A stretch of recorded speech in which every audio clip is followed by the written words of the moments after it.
नमस्कार दोस्तों। हमने पिछली क्लास में हमने बात किया था रासायनिक विज्ञान के बारे में। हमने थोड़ी थोड़ी जानकारी भौतिक विज्ञान के बारे में क्या होता है, रासायनिक विज्ञान क्या होती है, जीव विज्ञान क्या होता है, उसके बारे में हमने बताया था। हम शुरुआत कर रहे हैं रासायनिक विज्ञान के बारे में, जिसमें हम डिटेल से पढ़ेंगे रासायनिक विज्ञान के बारे में।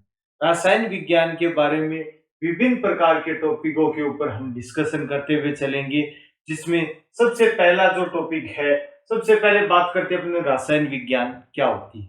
विज्ञान की वह शाखा, विज्ञान की वह शाखा जिसके अंदर हम पदार्थों के संगठन, पदार्थों के गुण एवं उनकी संरचनाओं का जो अध्ययन करते हैं, वो क्या कहलाता है? रासायनिक विज्ञान। अब जो केमिस्ट्री है उसकी उत्पत्ति ये मिस्र भाषा है उससे हुई। मिस्र भाषा का एक शब्द है कीमिया। कौन सा शब्द है? कीमिया, जिसका अर्थ क्या होता है? कीमिया का काला रंग। क्या होता है? काला रंग। इससे हुई है। इसके बारे में जिन्होंने सबसे ज्यादा अध्ययन किया था, या जिसको बोल सकते हैं आधुनिक रासायनिक विज्ञान के पिता या फादर ऑफ मॉडर्न केमिस्ट्री, किसको बोलते हैं? एंटोनी लेवोजियर।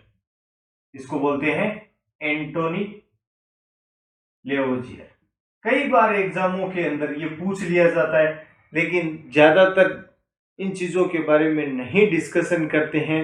लेकिन छोटी एग्जामों को, जैसे आर्मी जीडी है, इसके अलावा आर्मी टेक्निकल है, आर्मी नर्सिंग है, या कोई और छोटी कंपटीशन की एग्जाम में कई बार इस शब्द का बारे में जिक्र कर लिया जाता है कि रासायनिक विज्ञान की पिता या जनक किसे कहा जाता है। तो मॉडर्न फादर ऑफ केमिस्ट्री किसे कहा जाता है? एंटोनी लेवोजियर। हम सबसे पहले बात करेंगे पदार्थ एवं उनके गुण। दूसरा टॉपिक पढ़ेंगे हम अम्ल, क्षार, लवण एवं पीएच। इनके बारे में हम डिटेल से पढ़ेंगे। उसके बाद परमाणु संरचना एवं रासायनिक बंध, उनके बारे में हम डिटेल से पढ़ेंगे। इसके अलावा आवर्त सारणी, इसके अलावा धातु अधातुओं के महत्वपूर्ण जो यौगिक है। पहले हम आवर्त सारणी के अंदर विभिन्न प्रकार के जितने भी आवर्त सारणी की खोज किसने की थी, फिर आधुनिक आवर्त सारणी की खोज किसने की, फिर धीरे धीरे वर्गीकरण हुआ, तत्वों का अलग अलग प्रकार से वर्गीकरण, पूरी कंप्लीट जानकारी हम आवर्त सारणी के अंदर करेंगे। उसके बाद धातुओं के जो महत्वपूर्ण अलग अलग प्रकार के यौगिक उससे बनते हैं, उनके बारे में हम इस चैप्टर में डिस्कशन करेंगे। फिर धातुओं को अलग से कैसे सेपरेट किया जाता है, निष्कर्षण कैसे किया जाता है, उनकी कुछ विधियां है, उसके बारे में हम डिस्कशन करेंगे। एवं उनके कुछ यौगिक है, उसके बारे में हम इस चैप्टर के अंदर डिस्कशन करेंगे। उसके बाद हम बात करेंगे कार्बन एवं उसके यौगिक। कार्बन है, उसके कुछ यौगिक है, उनके बारे में हम इस चैप्टर के अंदर डिस्कशन करेंगे। उसके बाद में लास्ट में ऑर्गेनिक केमिस्ट्री का एक छोटा सा पार्ट आएगा, जिसको हम रासायनिक अभिक्रियाएं बोलते हैं, जिसके अंदर कुछ रासायनिक अभिक्रियाओं को हम डिस्कशन करेंगे, जो सबसे लास्ट के अंदर रहेगा। इसके अलावा कोई भी चैप्टर अगर आपको अलग से सेपरेट पढ़ना हो तो कमेंट बॉक्स में जरूर बताएं, जिससे हम अलग से वीडियो बना करके हम उसके बारे में डालेंगे। पदार्थ एवं उसके गुण। सबसे पहले हम बात करते हैं पदार्थ। पदार्थ क्या होता है कि जो भी वस्तु है इस संसार के अंदर, वो कुछ ना कुछ स्थान जरूर घेरती है। इसके अलावा वो कुछ ना कुछ उसका क्या होता है? द्रव्यमान। बिना द्रव्यमान और बिना स्थान जो घेरती है, वो ऐसी कोई भी वस्तु संभव नहीं है। तो जो भी स्थान घेरती है, इसके अलावा जिसको हम स्थान को आयतन बोलते हैं, एवं जो भी द्रव्यमान होता है, वो सारा का सारा क्या कहलाता है? पदार्थ। पदार्थ को हम दो भागों में डिवाइड करते हैं। कितने भागों में डिवाइड करते हैं? दो भागों में। पहला भौतिक वर्गीकरण और दूसरा रासायनिक वर्गीकरण। भौतिक वर्गीकरण में किसी भी पदार्थ की केवल अवस्था चेंज हो, केवल क्या चेंज हो? अवस्था। तो उसके बारे में हम किसकी बात करते हैं? भौतिक वर्गीकरण। जिसमें पदार्थ एवं उसकी अवस्था दोनों चेंज हो, वो कौन सा परिवर्तन कहलाता है? रासायनिक परिवर्तन।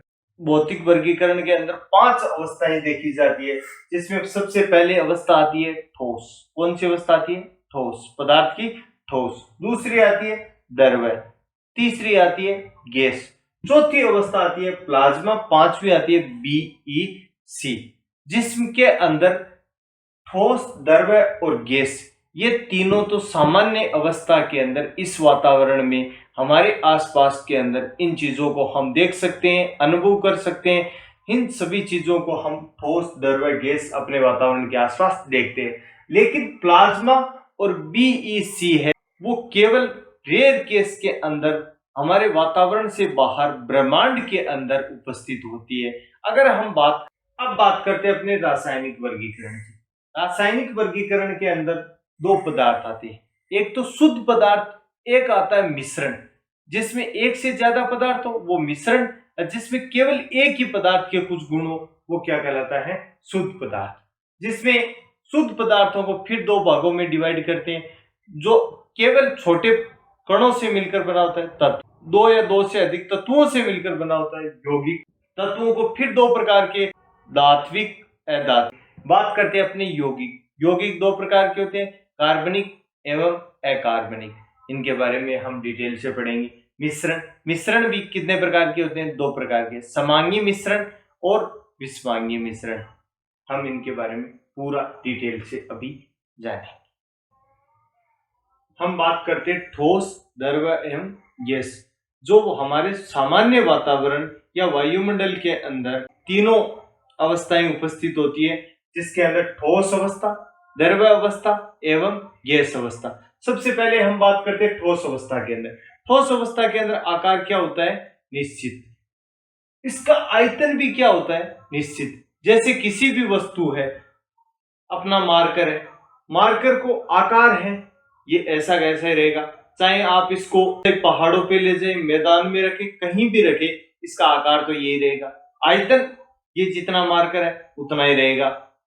इसका आकार एवं आयतन निश्चित होता है, ये नहीं बदलता है। ये सारी की सारी जिन वस्तुओं का आकार एवं आयतन निश्चित होता है वो क्या किस में आती है? ठोस।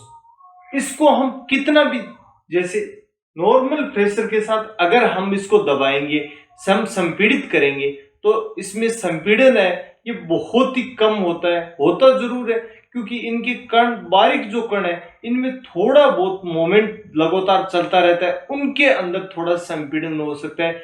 बाकी हमें नग्न आंखों के द्वारा संपीड़ितता या जो कंप्रेसिबिलिटी है ये हमें दिखाई नहीं देती। वो सारी की सारी वस्तुएं किसमें आती है? ठोस के अंदर। ठोस में हम जैसे कुर्सी आ गई, मार्कर आ गया, पेन आ गया, हम इसको प्रेस नहीं कर सकते, ये इसीलिए ये सभी वस्तुएं किसमें आती है? ठोस के अंदर। हम बात करते हैं द्रव्य की। द्रव्य में आकार क्या होता है? अनिश्चित, और आयतन क्या होता है? निश्चित। द्रव्य जैसे पानी ले लिया हमने, पानी को अगर गिलास में डालते हैं, 200 ग्राम हमने पानी लिया, तो अगर गिलास के अंदर डालते हैं तो उसका शेप गिलास जैसा हो जाएगा।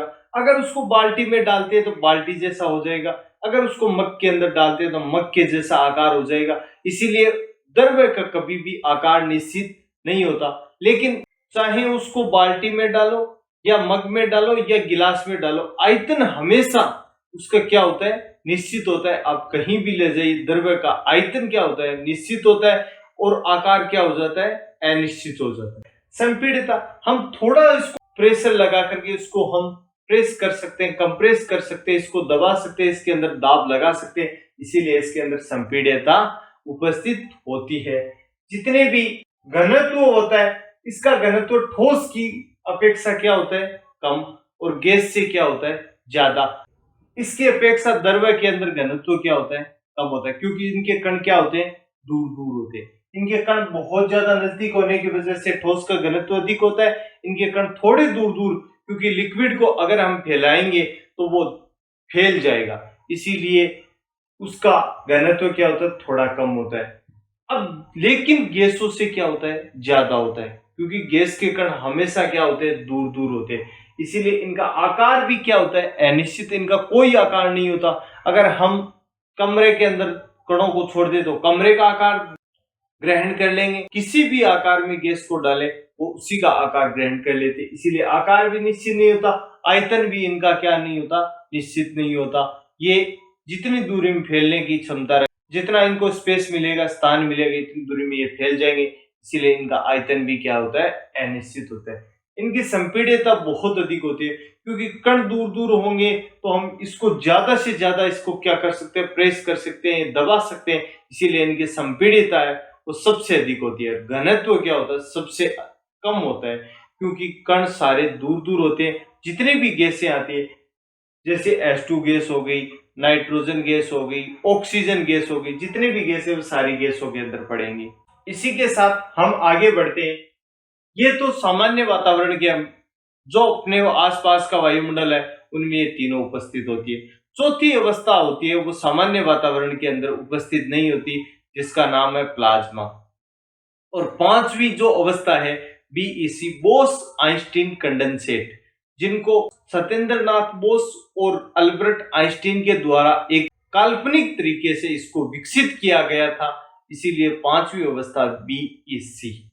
चौथी अवस्था की बात करते हैं अपने प्लाज्मा। चौथी जो अवस्था है वो है प्लाज्मा अवस्था। ब्रह्मांड में प्लाज्मा की सबसे अधिक मात्रा होती है। पृथ्वी पर इसकी मात्रा बिल्कुल नहीं होती है। इसका अत्यधिक तापमान होने के कारण ये आयनों में बदल जाती है, इसीलिए ये पृथ्वी पर इसके पदार्थों या तत्वों का, इस गैस का कोई भी अस्तित्व नहीं है।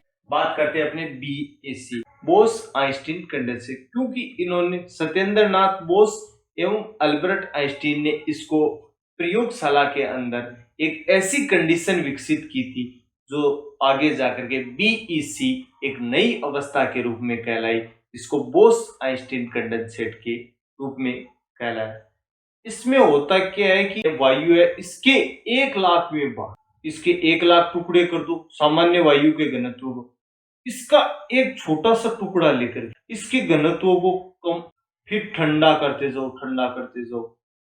जो कम घनत्व वाली गैस है, इसको ठंडा करने पर जो अवस्था प्राप्त होगी वो कौन सी अवस्था प्राप्त हुई हमें, बीईसी। इसके बाद हम बात करेंगे रासायनिक वर्गीकरण।